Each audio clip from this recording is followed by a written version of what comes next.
4,000 करोड़ रुपए। ये नंबर सुन के एक सेकंड के लिए रुको और तुम्हारे दिमाग में क्या आया वो मुझे बताओ। आप ये सोच रहे होंगे कि इतना ज्यादा पैसा, कहीं ये स्कैम तो नहीं। अब एक सवाल, ये नंबर सुनने से पहले आपने कभी रामायण का टीजर देखा था या आपने ये नंबर सुनने के बाद देखा? क्योंकि साइकोलॉजी कहती है कि ये ऑर्डर और ये सीक्वेंस सब कुछ बदल देता है। नमित मल्होत्रा ने एक पॉडकास्ट पे एक नंबर बोला, उस एक नंबर ने पूरी इंडिया की रिएक्शन ही चेंज कर दी। पहले जो हुआ वो सीधा समझते हैं। नमित मल्होत्रा रामायण के प्रोड्यूसर, वो डीनेक के ग्लोबल सीईओ है जो ऑस्कर विनिंग वीएफएक्स कंपनी है। ड्यून, एवेंजर्स, इस जैसे बहुत सारी फिल्मों के वीएफएक्स इसी कंपनी ने किए हैं। ये कोई रैंडम प्रोड्यूसर नहीं है, प्रोफेशनली इनका रिकॉर्ड काफी स्ट्रॉन्ग है। प्रखर गुप्ता के पॉडकास्ट पे उन्होंने कहा कि दोनों पार्ट्स मिला के मार्केटिंग के साथ अराउंड $500 मिलियन लगेंगे, जो हमारे भारतीय 4,000 करोड़ रुपए होते हैं। आज तक किसी भी इंडियन फिल्म का 1,000 करोड़ के ऊपर का बजट कभी भी नहीं था। ये स्टेटमेंट वायरल हो गया और फिर उन्होंने और भी स्टेटमेंट दिए।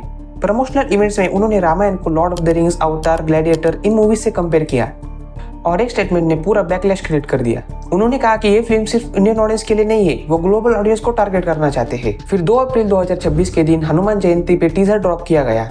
टीजर देख के लोगों ने बोला कि 4,000 करोड़ का ये स्कैम है, मनी लॉन्ड्रिंग हो रही है। डीमस लॉर्ड ऑफ द रिंग्स के गॉब्लिन जैसे लग रहे हैं, वीएफएक्स एआई जैसा लग रहा है। एक व्यूअर ने कहा कि कुछ शॉट्स PS4 के कट सीन जैसे लग रहे हैं। और ये तब हो रहा था कि फिल्म का पोस्ट प्रोडक्शन अभी कंप्लीट भी नहीं हुआ था। लेकिन साइकोलॉजी एक्सप्लेन करती है कि ऐसा क्यों हुआ। पहला और सबसे important psychological concept, the anchoring effect. Daniel Kahneman और एमोस टर्बर्स्की इन्होंने एक क्लासिक एक्सपेरिमेंट किया।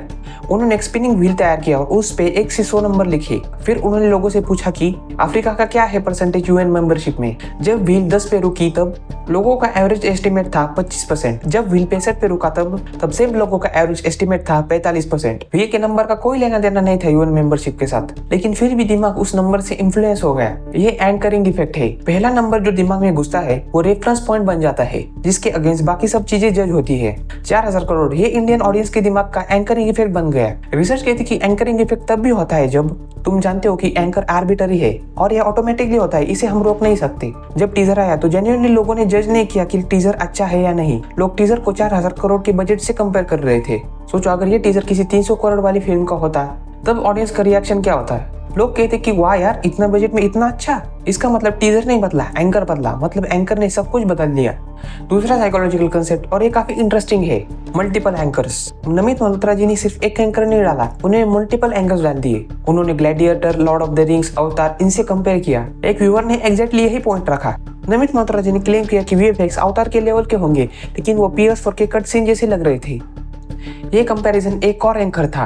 अब दिमाग के पास 3 रेफरेंस पॉइंट थे, 4,000 करोड़, अवतार और Lord of the Rings. Teaser इन तीनों के अगेंस्ट जज हुआ और ये 3 मैसिव एंकर के सामने कोई भी फिल्म डिसअपॉइंटिंग लग सकती है। पीटर जैक्सन ने लॉर्ड ऑफ द रिंग्स बनाने के लिए $281 मिलियन खर्च किए थे और 10 साल की मेहनत लगाई थी। जेम्स कैमरॉन ने $237 मिलियन खर्च किए थे और 12 साल की रिसर्च की थी। इन फिल्म्स को एंकर बना के इंडियन ऑडियंस की एक्सपेक्टेशन इतनी हाई हो गई कि मैच करना ऑलमोस्ट इम्पॉसिबल हो गया। तीसरा साइकोलॉजिकल कंसेप्ट, और ये इंडिया में काफी इंपॉर्टेंट है, आदि पुरुष ट्रॉमा। ये कोई साइकोलॉजिकल टर्म नहीं है, लेकिन एक फिल्म है। 2023 में आदि पुरुष आई और उसका बजट 500 करोड़ था। रामायण की कहानी और वीएफएक्स और डायलॉग इन पे काफी क्रिटिसिज्म हुआ। आदि पुरुष को इतना बैकलैश मिला कि नेपाल की कैपिटल ने इंडियन फिल्म्स को बैन ही कर दिया और इंडिया में कलेक्टिवली ऑडियंस को ये मूवी देख के काफी दुख हुआ। अब रामायण को लोग इसी दुख के साथ देख रहे थे। साइकोलॉजी में इसे कहते हैं प्राइमिंग इफेक्ट। पिछला एक्सपीरियंस अगले चीज के जजमेंट को ऑटोमेटिकली इन्फ्लुएंस कर देता है। बहुत लोग बोल रहे थे कि ये प्रोजेक्ट आदि पुरुष जैसा ना हो जाए। ये फियर और ये एक्सपेक्टेशन टीजर देखने से पहले ही सेट थी। मतलब रामायण देखने से पहले दिमाग में आदि पुरुष का एक फिल्टर था और उस फिल्टर के थ्रू हर एक छोटी सी भी चीज बहुत बड़ी लगती थी। चौथा साइकोलॉजिकल कंसेप्ट, कंफर्मेशन बायस। ये काफी पावरफुल कॉग्निटिव शॉर्टकट है। दिमाग में एक बिलीफ बन जाता है और दिमाग उस बिलीफ को कंफर्म करने के लिए एक चीज ढूंढता है। 4,000 करोड़ और आदि पुरुष का ट्रॉमा, इसकी वजह से लोगों में एक बिलीफ बन गया कि कुछ तो गड़बड़ है।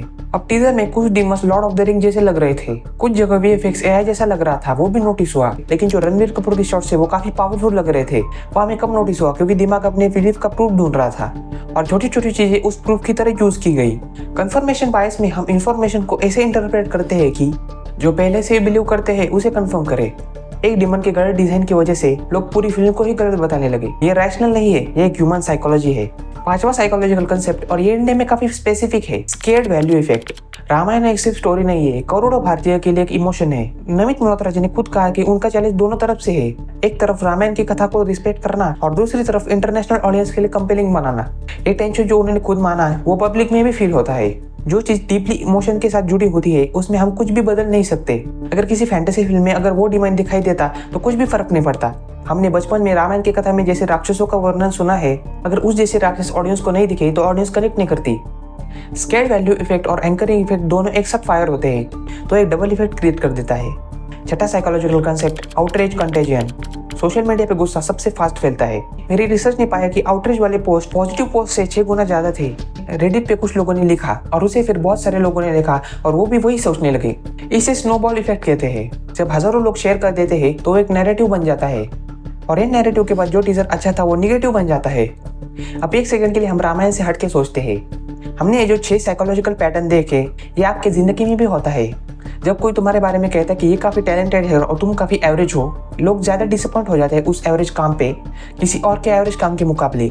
जब भी कोई प्रोडक्ट काफी महंगा होता है और उस प्रोडक्ट ने कस्टमर की एक्सपेक्टेशन अचीव नहीं करी तो लोग कहते थे कि ये प्रोडक्ट फ्रॉड है। 4,000 करोड़ ये सिर्फ रामायण के लिए नहीं, खुद नमित मल्होत्रा जी के लिए भी एक साइकोलॉजिकल ट्रैप था। जितना बड़ा एंकर उतना बड़ा एक्सपेक्टेशन का बर्डन और उतनी ही बड़ी डिसअपॉइंटमेंट एक छोटी सी भी कमी पे। तो ये थे 6 साइकोलॉजिकल पैटर्न जो लोगों के दिमाग में 4,000 करोड़ के स्टेटमेंट की वजह से बन गए और ये सब मिलकर एक साइकोलॉजिकल स्टॉर्म क्रिएट कर देते हैं जिसमें एक छोटी सी भी बात काफी बड़ी लग सकती है। फिल्म दिवाली 2026 में रिलीज होगी, तभी हम कुछ जजमेंट दे सकते हैं, लेकिन आप जरूर सोचो कि आप जज कर रहे हो या एंकरिंग इफेक्ट की वजह से कंपेयर कर रहे हो, और ये फर्क काफी कुछ बदल सकता है। अगर ये वीडियो आपको पसंद आई तो इस वीडियो को लाइक कीजिए, मेरे चैनल को सब्सक्राइब कीजिए और बेल आइकन दबाना ना भूलिए। तब तक मैं मिलता हूँ आपको किसी अगली वीडियो में। धन्यवाद।